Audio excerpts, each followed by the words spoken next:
민수기 14장 26절에서 45절까지 말씀을 살펴보도록 하겠습니다. 이스라엘 백성들은 여호수아와 갈렙을 통해 믿음으로 그 땅을 차지하자고 하는 긍정적인 보고와 10명의 정탐꾼들을 통해 우리는 메뚜기에 같다라고 하는 부정적인 보고를 모두 들었습니다.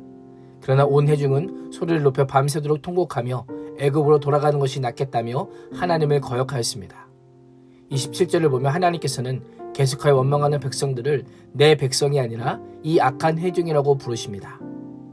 하나님은 자비롭고 은혜롭고 노하기를 더디하시는 하나님이시지만 하나님을 멸시하고 악한 원망을 하는 자들까지 품으시는 하나님은 아니십니다. 살아계신 인격적인 하나님이시기 때문에 하나님을 불신하고 원망하는 자들에게 내 삶을 두고 맹세하노라. 너희 말이 내 귀에 들린 대로 내가 너희에게 행하리니 라고 말씀하십니다.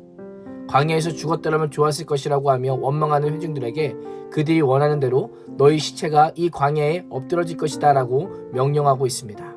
하나님을 떠난 자들이 얼마나 비참한 것인지를 그대로 보여주십니다. 인간이 아무리 대단해 보여도 하나님께 대해 반역하고 하나님께서 함께 하시지 않는 인생은 부패하고 악취가 나는 시체에 불과한 것입니다. 하나님께서는 믿음으로 고백한 여호수아와 갈렙을 제외한 하나님께 불평한 20세생의 모든 자들은 하나도 빠짐없이 광야에서 엎드러질 것이며 약속의 땅에 들어가지 못할 것이다 라고 말씀하십니다.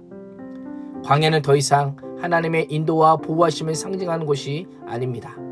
이제는 심판과 죽음의 장소가 될 것입니다. 하나님의 심판에도 불구하고 언약은 끊어지지 않습니다.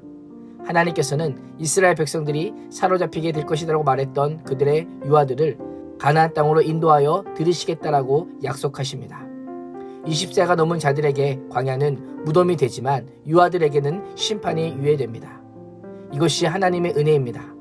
하나님께서는 어린 자녀들의 심판을 유예하심으로 가나안 땅 정복이 인간의 힘과 노력으로 가능한 것이 아니라 오직 하나님의 능력으로 이루어지는 것임을 알려주십니다. 인간의 불순종이 언약에 신실하신 하나님의 뜻과 계획을 거스르거나 결코 방해할 수 없음을 보여주고 있는 것입니다. 왜 이렇게 행하실까요?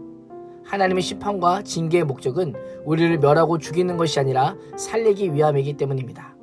불순종의 자리에서 순종의 자리로 이끌기 위함인 것입니다. 유아들은 하나님의 은혜로 가나안 땅에 들어가지만 부모 세대가 반역한 죄를 지고 그 부모가 다 죽기까지 광야에서 40년 동안 죄의 형벌을 담당하고 견뎌야만 했습니다. 이스라엘은 40년 동안 광야에서 방황하는 자들이 되어야 했던 것입니다. 양떼에게 풀을 먹이기 위해 광야를 떠돌아다니는 목조와 같은 삶을 살아야 했습니다. 자녀 세대는 불신앙으로 인해 죽어가는 부모 세대의 모습을 보면서 불신앙이 얼마나 무서운 결과를 가져오는지도 깨달아야 했습니다. 그런 의미에서 광야 40년은 부모 세대에게는 이스라엘 백성들에게 있어서 심판의 시간이요, 다음 세대에게는 가나안 땅 정복을 위한 믿음을 준비하는 시간이요, 은혜의 시간이었습니다. 가나안 땅을 점령한 후에 악평을 쏟아낸 10명의 정탐꾼들이 가장 먼저 여호와 앞에서 재앙으로 죽음을 당하고 맙니다. 믿음의 보고를 가지고 돌아온 여호수아와 갈렙은 살아남게 됩니다. 이 모습은 마지막 때 하나님의 아들을 믿는 자들은 아들을 믿지 않는 악인들과 분리되어 죽지 않고 영원히 살게 될 것이다 라는 것을 알려주고 있습니다. 하나님의 심판의 말씀이 모세를 통해 이스라엘 백성들에게 선포되자 백성들은 크게 슬퍼합니다. 자녀들은 40년 동안 떠돌이로 살아야 하고 부모 세대는 모두 죽임을 당할 것이고 자신들 앞에서 악평한 10명의 정탐꾼들이 죽는 모습을 보면서 지금 상황이 어떠한지를 충분히 느꼈을 것입니다. 자신들의 반역이 이성적이고 정당하다고 생각했던 이스라엘 백성들은 하나님의 심판 메시지를 듣고 우리가 범죄하였나이다 라고 고백하고 있습니다. 그러나 이 고백은 이후의 말씀을 보면 입술에 머문 죄의 고백에 불과합니다. 미래에 대한 두려움으로 인해 스스로 범죄했다고 할 뿐 광야에서 방황할 것이라고 하는 하나님의 말씀을 정면으로 거부합니다. 25절을 보면 하나님께서는 홍해 길을 따라 광야로 들어가라고 분명히 말씀하셨지만 이들은 억지로 가나안으로 올라가려고 하고 있습니다. 모세가 분명히 하나님께서 너희 중에 계시지 아니하니 올라가지 말라, 너희의 대적 앞에서 패할 것이라고 경고하였지만 모세의 말에도 불구하고 여전히 불순종합니다. 죄악된 습관에서 벗어나지 못하고 있습니다.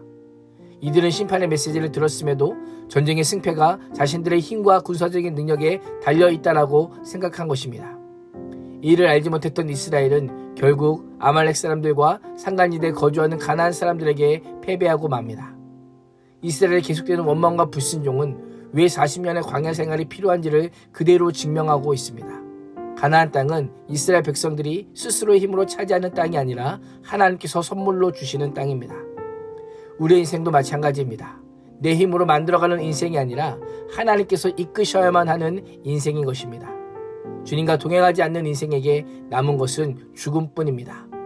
내 귀에 들린 대로 행하리라고 말씀하신 주님의 명령을 기억하면서 오늘 하루도 감사와 찬양으로 주와 동행하는 복된 하루가 될 수 있기를 주님의 이름으로 축원합니다. 기도하겠습니다.